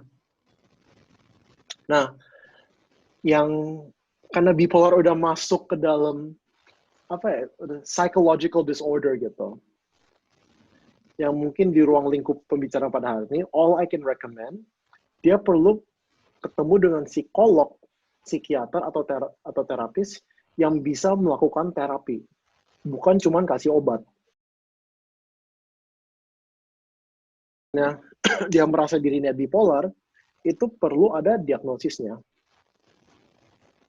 Nah, salah satu permasalahan di Indonesia adalah seringkali cuma dapat obat. Cuman kan kalau kita merasa, misalnya gini, karena saya merasa that I'm not good enough, karena saya merasa bahwa, kalau saya tidak prestasi, saya nggak pantas disayang, saya sering anxious, saya sering cemas gitu, sering worried. Kalau saya minum obat, mungkin worried-nya turun. Iya. Tapi akarnya masih ada di sana.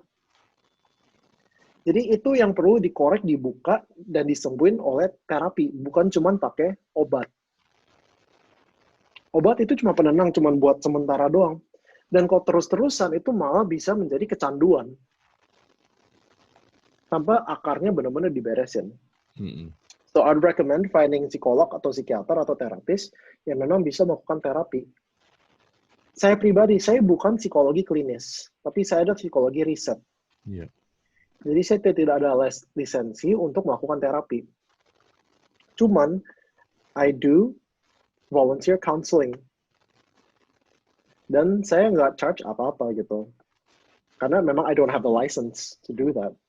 Tapi beda, orang yang memang ada lisensinya dan terapis, cari yang bisa melakukan terapi, bukan cuman yang kasih obat doang.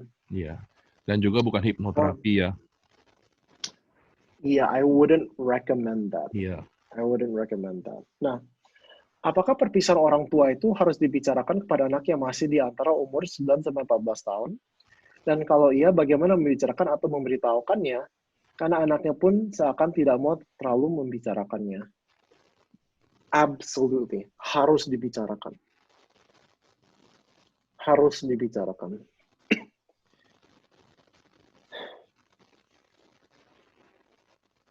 Kalau misalnya, contohnya kayak gini, kalau ada dua pasangan pacaran, dan mereka married, 100% mereka pasti berantem. Why? Karena kita benar-benar nggak bisa tahu isi hati orang yang lain. Sama seperti your child atau a child gitu. Memang unfortunately, just because you're the parent, nggak tentu betul-betul mengetahui isi hati anaknya. Dan memang itu kenyataan karena we're all human gitu. Dan mereka just because they don't want to talk about it bukan berarti mereka nggak merasakan sakitnya. Cuman if we talk about that, ini bisa panjang lagi. Jadi maybe we'll leave that to another session atau mungkin bisa japri saya secara pribadi. Iya. Tapi itu perlu sekali dibicarakan. How much influence do conflicts between parents in front of the children have towards communication problems between siblings? Jadi apakah saat orang tua berantem di depan anak-anaknya, itu ada efek terhadap hubungan saudara satu sama lain gitu? Tentu sekali, karena saat anak masih kecil, mereka melihat orang tuanya berantem, itu menjadi contoh buat mereka. Gaya komunikasinya, gaya bicaranya itu menjadi contoh buat mereka. Okay, that means this is how I talk to people. Ini gimana caranya saya komunikasi dengan orang lain, dengan berantem. Kalau misalnya orang tuanya berantem, iya, you do this, you do that, you do this, you do that, tanpa bisa menyelesaikan konflik dengan sehat, anak-anak juga sama. Mereka kalau ada konflik, mereka nggak bakal bicarain sampai benar-benar meledak. Kenapa? Karena lihat orang tuanya kayak gitu. Makanya tadi, bisa ada saudara yang dekat banget. It takes one conflict. Bisa split. Jadi kalau misalnya orang tua berantem di depan anak, ini gini, menurut saya ada cara berantem yang sehat, ada cara berantem yang tidak sehat. Aku pernah berantem with my mom.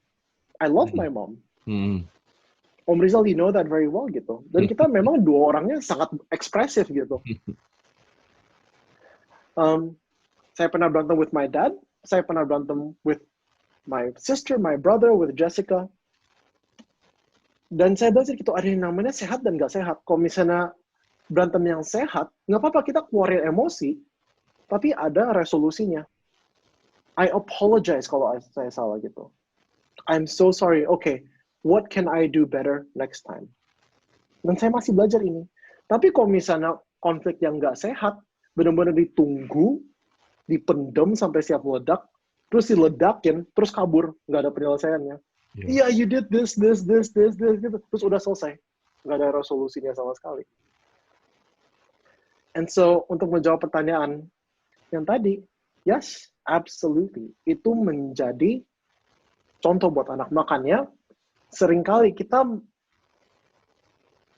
menjadi mirip orang tua, dan kita entah kenapa ambil ciri-cirinya yang nggak bagus. Yeah. Kenapa? Itu yang kita lihat, itu yang kita ingat. That's what we remember and we process. Iya, that's the answer. Oke, cukup dengan pertanyaan. Sekarang giliran saya. Sen, bagaimana kamu melihat hidupmu saat ini? Dengan kejadian bahwa terjadi kejadian sesuatu yang besar dalam hidupmu, sampai hari ini, apa yang dapat kamu simpulkan untuk hidupmu? Kesimpulannya ya, I think kesimpulan terbesar ada dua. Yang satu adalah nobody's perfect. Nobody is perfect. I am not perfect. You are not perfect. Number two, karena tidak ada orang yang sempurna, adalah bagian kita untuk memaafkan. Memaafkan diri sendiri dan memaafkan orang lain. Dan khusus poin yang kedua untuk memaafkan, kita nggak bisa, kalau dia minta maaf, saya akan minta maaf. Kalau misalnya dia belum minta maaf, saya nggak bakal move on. Nggak bisa. Memaafkan dan move on is my responsibility. Kalau saya tidak ambil tanggung jawab untuk bisa maaf dan move on, saya tidak akan pernah bebas. Jadi dua sih. The first one, nobody is perfect. Yes.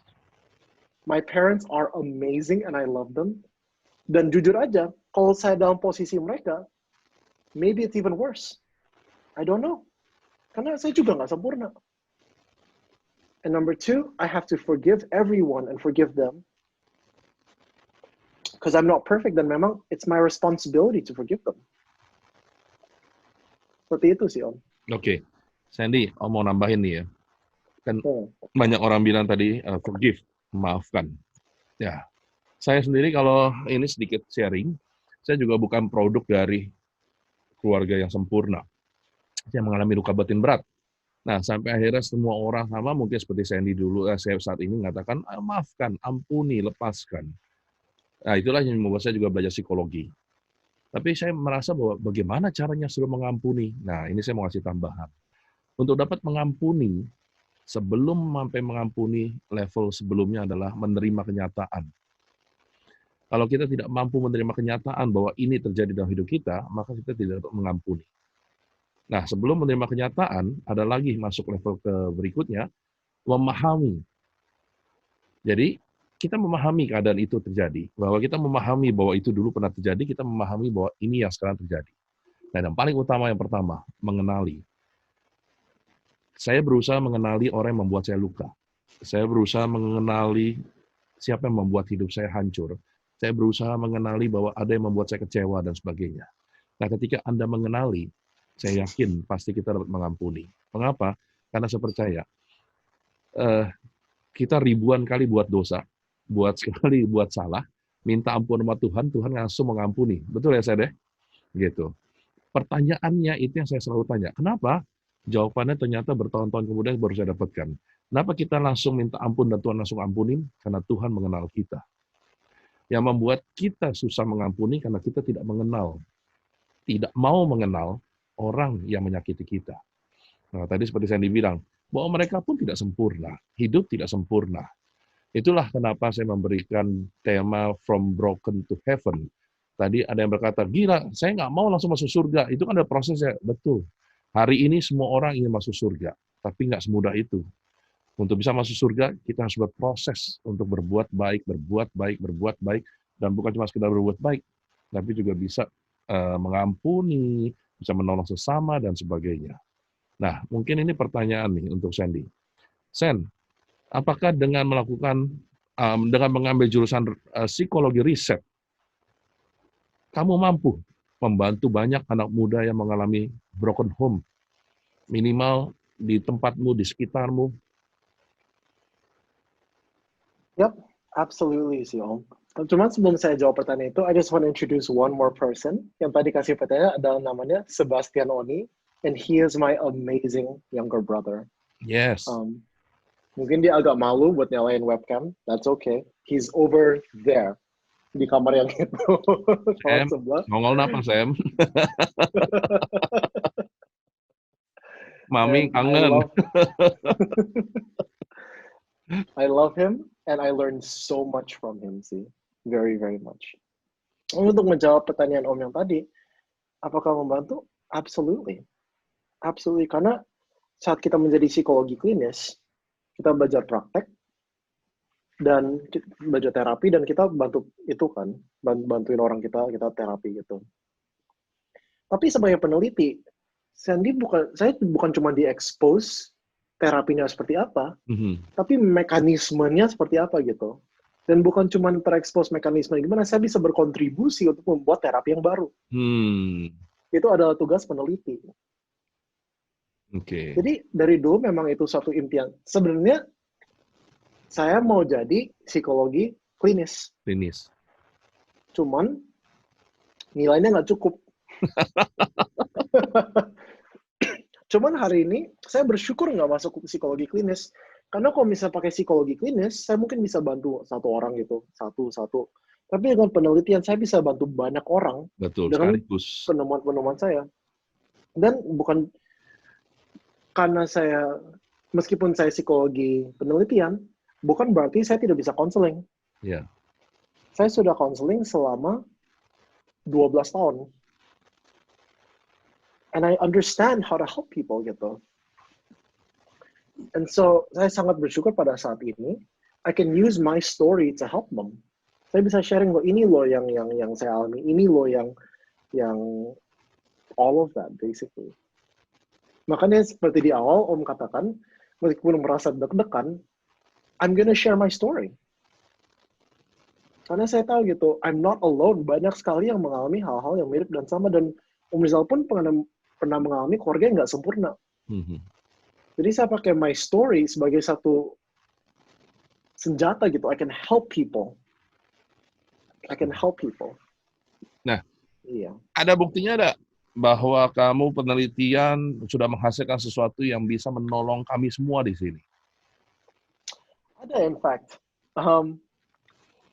And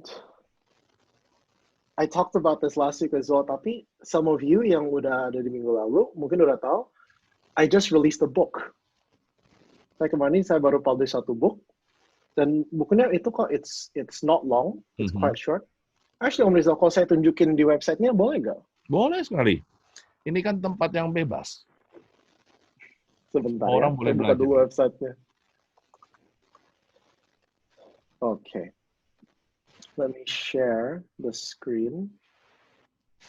Jadi, sebelum itu saya jelasin dulu, ada satu buku ini, judulnya Hand in Hand. Ini gandengan tangan gitu. Kalau misalnya dalam bahasa Indonesia, ada penerjemahannya, ada bukunya dalam bahasa Indonesia, namanya Bersama-sama, Together. Gitu. We're all together. Seringkali kita mau bantuin orang, tapi kita nggak tahu gitu yang mereka alami apa, kita mau ngomongin apa, takutnya salah ngomong gitu. Siapa tahu kita ngomong apa, mereka jadi lebih parah. Jadi oleh sebab itu, saya menulis buku pendek ini untuk menjadi satu panduan. Apa itu depresi, apa itu anxiety, apa itu burnout. Lalu diterusin, apa 10 hal yang kita bisa lakukan untuk membantu seseorang yang mengalami masa-masa susah. Bisa kita bantu orang tua, saudara, teman, anak, teman kerja, anyone gitu. What can we do? Lalu dijelasin, bagaimana kita bisa membantu seseorang jika mereka mengalami pikiran bunuh diri. Yeah. Nah, itu kan satu topik yang cukup tabu dan cukup sensitif kan. Yeah. Jadi di buku tersebut saya ngomongin, okay, this is what you do. This is how to do it. Jadi buku tersebut bisa diketemukan di website ini. Here we are. Ini dia. Namanya handinhandbooklet.org. Dan ini saya kerja sama dengan satu tim. Kita bikin buku namanya Hand in Hand. Ini penjelasan tentang bookletnya. Di Indonesia kita punya 270 orang, 270 juta orang. Tapi psikologi klinis atau pekerja kesehatan mental hanya 1.000 sekian. Dan terutama sekarang lagi COVID-19, banyak sekali orang yang mengalami kesepian, mengalami depresi, banyak yang kehilangan kerjaan, dan memang masa depan nggak pasti gitu. Yeah. Jadi selain ada pandemi COVID-19, juga ada pandemi kesehatan mental. Dan mungkin ada yang udah tahu, mungkin ada yang belum tahu, tetapi di banyak tempat, bunuh diri karena depresi adalah the leading cause of death. Jadi paling banyak anak muda meninggal itu bukan karena kanker, bukan karena kecelakaan mobil, tapi karena bunuh diri karena depresi. Jadi itu satu hal yang sangat serius. Ini sedikit penjelasan tentang saya, tentang Kuayam. Ini adalah penjelasan timnya. Lalu bisa download bukunya di sini. Satu buku kita jual cuma $25,000, $2,5.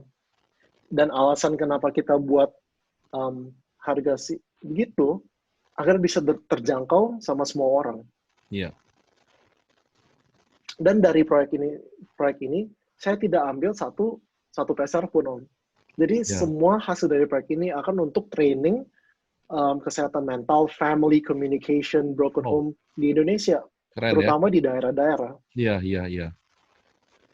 And ini saat ini ada bahasa Inggris, bahasa Indonesia. Kita lagi coba translate ke bahasa Mandarin, Mhm. dan sempat ada satu yang suggest kita translate ke bahasa Hokkien. Luar biasa. Iya.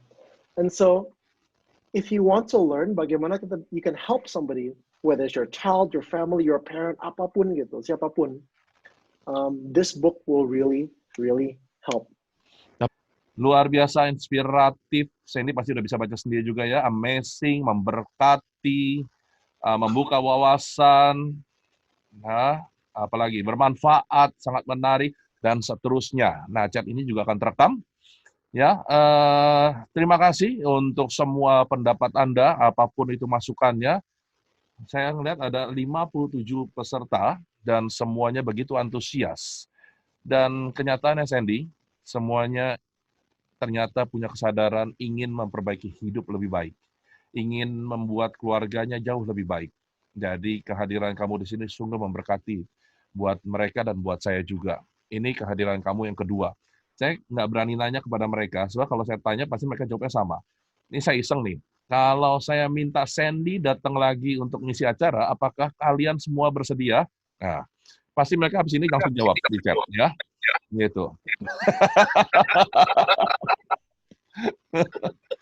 Gitu. Ya, jadi terima kasih Sandy sekali lagi. Jangan lupa untuk download bukunya, karena seorang manusia yang disebut manusia hanya bisa dilihat dari karyanya. Meskipun hari ini Sandy baru menulis buklet, tapi setidaknya dia sudah punya karya. Dan setidaknya hari ini Sandy sudah menjadi contoh buat siapapun. Kalau Anda merasa tidak sempurna, Anda merasa tidak dicintai, Anda tidak merasa apapun, bagi saya itu urusan Anda. Pertanyaannya adalah, ketika Anda hidup, Anda punya tujuan hidup atau tidak? Punya purpose atau tidak? Saat Anda punya purpose, pasti Anda akan berusaha untuk mencari tahu, untuk mengubah hidup Anda. Bukan mengubah orang lain, bukan mengubah pasangan, bukan mengubah orang tua Anda. Anda pasti pertama-tama mengubah diri Anda sendiri. Kenapa? Karena kita punya tujuan.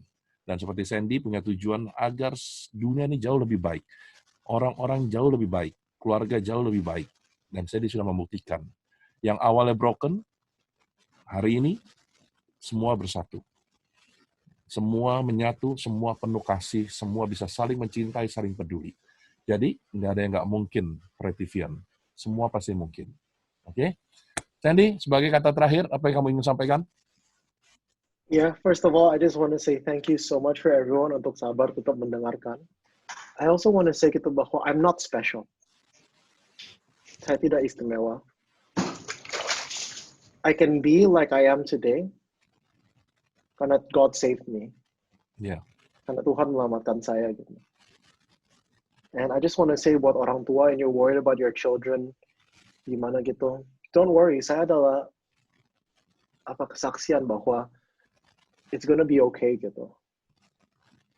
It's going to be okay. Cuma we need to have the Bible. Yes. Kita butuh komunitas dan kita perlu erat dengan Tuhan. Thank you so much for coming. I really, really appreciate it. Sudah jam berapa di sana? Sudah jam makan malam. Udah jam 6. Sen, sebelum kamu makan malam, bagaimana kalau kita foto bersama? Yuk, mulai kita foto bersama. Tampilkan semua video Anda. Kita akan foto bersama. Ya. Nggak usah malu, nggak usah menyembunyikan. Yang gelap, tolong senterin mukanya.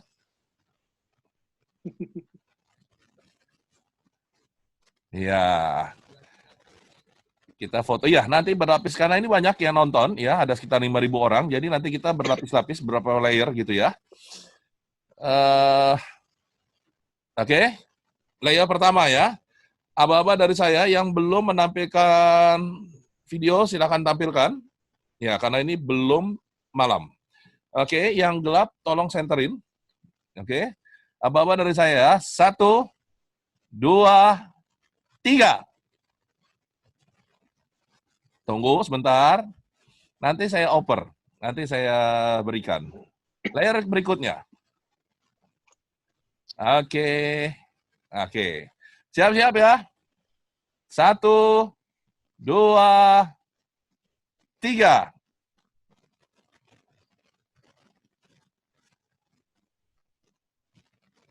Oke, sudah selesai.